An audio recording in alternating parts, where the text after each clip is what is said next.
So, Lumibricks introduced their Cyberpunk theme last year with the impressive Cyberpunk apartment. If by impressive you mean how impressive it was for the stairs to not reach the upper levels, then you'd be correct. Yeah, it was a bit of an embarrassing design hiccup, but the overall look of the final product was striking, especially when the lights were turned on. I loved all the lights, with the large transparent signs, the flashing ones, the lit-colored tubing. Okay, yes, I agree. It looked pretty cool. Definite hints of Blade Runner. Or Altered Carbon. Oh, come on, it's not exactly in the same league, McClock. Well, still. And just like in any movie or TV show, characters have to eat. So this year, Lumibricks are expanding the Neon City with the Izakaya.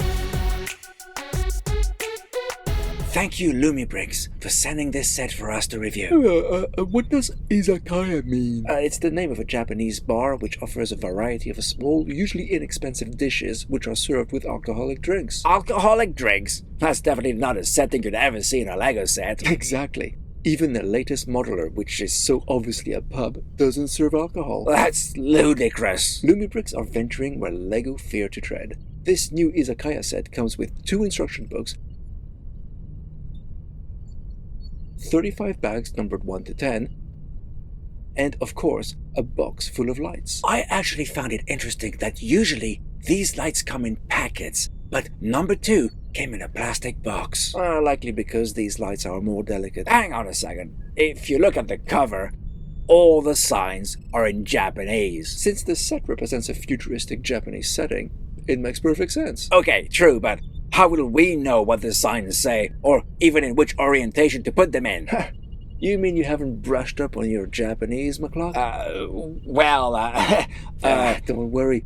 The designers have thought of that, and in addition to some background information about all the included characters, there's a page that translates all the signs for you. It really is all about food. It certainly is, and before we start building, let's take a look at the characters. As always, we have to assemble the figs ourselves, connecting the thin arms and tiny hands together. Which is a real pain. And I also noticed that they've gotten around the fact that most of their other sets all have figs with the same pale Caucasian skin tone by giving these, well, more original faces. Well, there's a transparent one with a fishbowl on her head, and one with a black digital head. There's also a white android with red eyes, and most of the humans appear to have cybernetic implants on their faces. And there's also a cute brick-built robotic dog thrown into the mix. All weirdly futuristic with hints of dystopia. All of this is the perfect way to set the mood for this Neon City set. So let's get on with the build.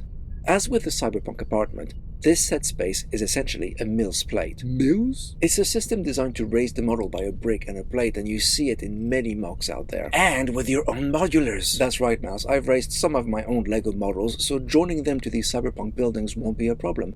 But if you don't do this yourself, you might need to include, small steps for your minifigs to travel from one district to the next. The advantage here is that this raised platform helps you feed electric cables through the base with ease. And it also allows us to connect the lights immediately, rather than wait until the end to see the effects, as is the case with many other Lumibricks sets. It also makes it easy to check that all the lights work as they should as we build the model. Which is something I greatly appreciate. Now, Bags 2 focuses on the automatic ramen dispenser. What's ramen? It's Japanese noodles and soup. Although here, we encounter a little glitch. This Daruma doll, which appears to be some kind of robotic cook, is supposed to have a little hat. But try as I might, it kept popping off. So I fixed the issue by applying a little blob of blue tack on it. Blue tack has so many uses. Oh, well, let's hope that's the extent of the problems we'll have with this set. Now check here. The ramen dispenser has a little play feature.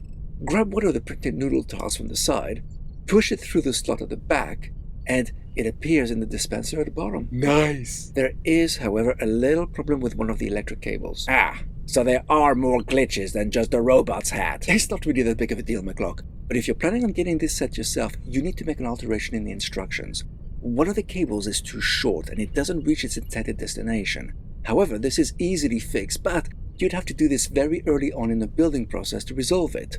When you get to step 32, you're told to apply a specialized 1x2 plate to secure a particular electric cable. Don't do that. You actually don't need it at all, as that area will get covered up with plates and be completely hidden. So leave the cable free and loose at that point, and you'll have enough length to get to where you need it to go. Sound advice. With Bags 3, we're starting to build the walls of the Izakaya, as well as its angular door. Along with various types of food at the tables and a couple of bottles by the bar. And I'd like to draw your attention to this sliding door. It's a couple of printed tiles, and there's nothing unusual about that, except for the fact these pieces are printed on both sides. Cool. I love that kind of attention to detail. And as Gigi said, there's some sushi there, and what I guess must be a bowl of yuzu, which is a very popular yellow citrus fruit. Bags 4 finishes off the walls and totally enclosed the ground floor. Makes for a pretty small building, really. It's not that big a set, McClock. But how do you get inside, though? With hinged walls, like for the Cyberpunk apartment? Well, although that set did have hinged walls, it also had a removable one, like those for the Steampunk Watchtower.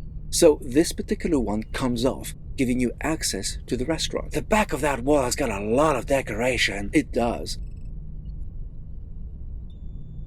On the adjoining wall, you'll find a lift which will eventually take you to the first floor. The mechanism is similar to the lift from the trading center. That it is, Gigi. It's a simple but effective design. And to its left is the back door to the kitchen. I can't see much through there. Don't worry. You can remove that entire wall, lift and all. That's a nice big piece of salmon on the counter. It sure is. And to the right is a fridge with a fish and a lobster. Let's keep these cool by closing the fridge door. Now, Bags 5 completes the ground floor, closing off the ramen bar and the izakaya. Now, as we're halfway through, let's make sure the lights still work. One thing to be aware of is the light above the sign and above the sliding door are stickers that must be applied to the edge of parts. It's not too difficult, but if you're not a fan of stickers, this can be cumbersome. Also, the roof and side wall of the ramen bar can be easily removed for access. I see your blue tack trick still holds on to that hat. Just like Rose in Titanic, it'll never let go. Oh, look, there's a sign about a missing dog. Hey, that's the dog from the Cyberpunk apartment set. I wonder what happened to him. He's not lost, Gigi. He's still in that other set. Don't worry. Oh, what a relief. The second booklet is for the second level, and we start with the base with Bag 6. There's like a tiny little roof garden along with a yellow Daruma doll and a bunch of birds. Looks like the second floor is gonna be even tinier. Yeah, it'll just house a single room, and it gets built pretty quickly, as you only need Bag 7 to complete it. Oh, there's a giant lit up sign on the side, just like those in the Cyberpunk apartment. How do you access the inside? Well, you see this large window here? You can remove it and put your big hands in there. I see you and McClock are already making a deal. An energy crystal for money. Not as good as corn mined. But it'll do. And there's a secret compartment under the table which has a sign and some kind of digital pizza or something? It's not clear what they are, but they're there. And round the side, we've got a tree sticking out of the window. That's a nice tree, and I like that the trunk is in the room sticking out of an orange pot. And there's another sliding door around the side with printed panels printed on both sides. Let's check the lift, shall we? Okay, it's pretty high, taller even than that raised platform for the Steampunk Watchtower, but I must say I do appreciate the various little steps that allow you to go up to the door, even though you need to be pretty agile to get there. Oh, and the door opens outwards. Oh. Okay, it looks great and is fun, but it's not that practical. Well, it's more practical than the Cyberpunk apartment stairs. Ha! That it is. And I'm afraid there's a more serious issue. Let's switch the lights on to appreciate that large sign. And all the others. Now, the issue is with the touch terminal. Go to remove that floor, as you should be able to, and damn it. Those touch terminals just keep sticking together. Oh, not again. I tried it multiple times and it kept getting stuck. Great iridescent egg. Guess the fact it didn't happen with the Watchtower was more a fluke than a change in these pieces' clutch power. I'm afraid so. Oh man, that really sucks. Let's hope the improved lighting system Lumibricks have hinted is coming, now that rebranding is done, will resolve that issue. It's plaguing our enjoyment of far too many of their sets. I would be so much in favor of revamped touch terminals. Now, with Bags 8, we're building a torii, along with the roof for the izakaya, which includes some kind of green energy tower with a communications antenna at the very top. So, if Bags 8 finish off the building, what's in Bags 9 and 10? Hey, you're forgetting the large gap in the base, which is where the Tokayashi shop will be built. Bags 9 takes care of the base and most of the building. And if you look at the main structure, there's a rail on one of the edge and 3 Technic pins on the other side, along with a touch terminal. You slide the shop along the rail and connect it to the base via those pins, although it's much tougher to do than it first appears. Why did they design it like that? I'm not entirely sure, although you can keep the two separate and light the Takayashi shop on its own if you prefer, but I'll keep them connected myself. The Takayashi shop comes with 2 Daruma dolls, one at the front and one inside, being another cooking robot. Did you use some blue tack to attach its little hat like you did for the other one? Did it need to this time? Don't ask me why, but it had no problem holding on its own.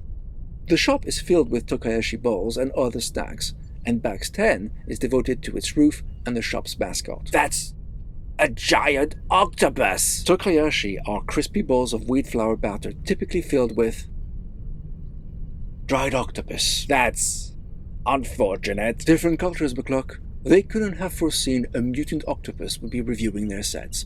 And on top of that, that giant octopus gleefully advertises that you can eat its flesh here. It even holds cooking implements. Gruesome, really.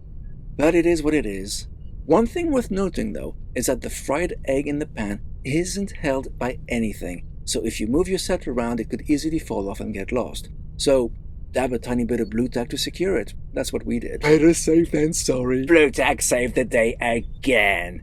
Now, as we're getting ready for the light show, I feel I need to point out that the battery pack comes with a super long white cable, which doesn't do the set justice, so I replaced it with a shorter black one. Good call, McCluck. Also, there isn't a good place to put that battery pack unlike in other sets, and where the instructions tell you to put it, behind the automated ramen shop, just makes it stick out like a sore thumb. It's actually the worst battery placement we've seen in all the sets we've reviewed. Can't deny this. But despite that, the finished product is a nice compact main building with a few other smaller ones on the periphery, each offering different Japanese delicacies. It's just like a food hall. With a special meeting room at the top. And of course, the main attraction is the lights.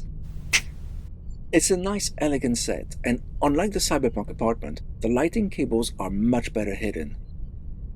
Also, not having any hinge walls means you can remove them easily and they won't get in the way when you place this set next to others. I love the detailing inside. All the prints and lights really bring the environment to life. But to be fair, I don't think it feels that cyberpunky. I mean, were it not for those futuristic minifigs, with their weird hair colors, that translucent head and such, you could easily place this set in a more contemporary setting and it would work just fine. So this could increase its appeal then, as it's not limited to a specific theme. Very true, Mouse. But this is only the second building in Lumibricks' Cyberpunk Neon City. I would have expected something less generically contemporary, to be honest. Okay, despite this, I want to show you something which is super cool about this cyberpunk theme, which will alleviate the terrible placement of this battery pack. Right, here are the two cyberpunk sets next to each other. Captain, the apartment's lit up but not the izakaya. I know, it's on purpose. In fact, I've removed the battery pack from the izakaya completely. However, if I join the two together... Oh wow! The power flows through them both! Exactly.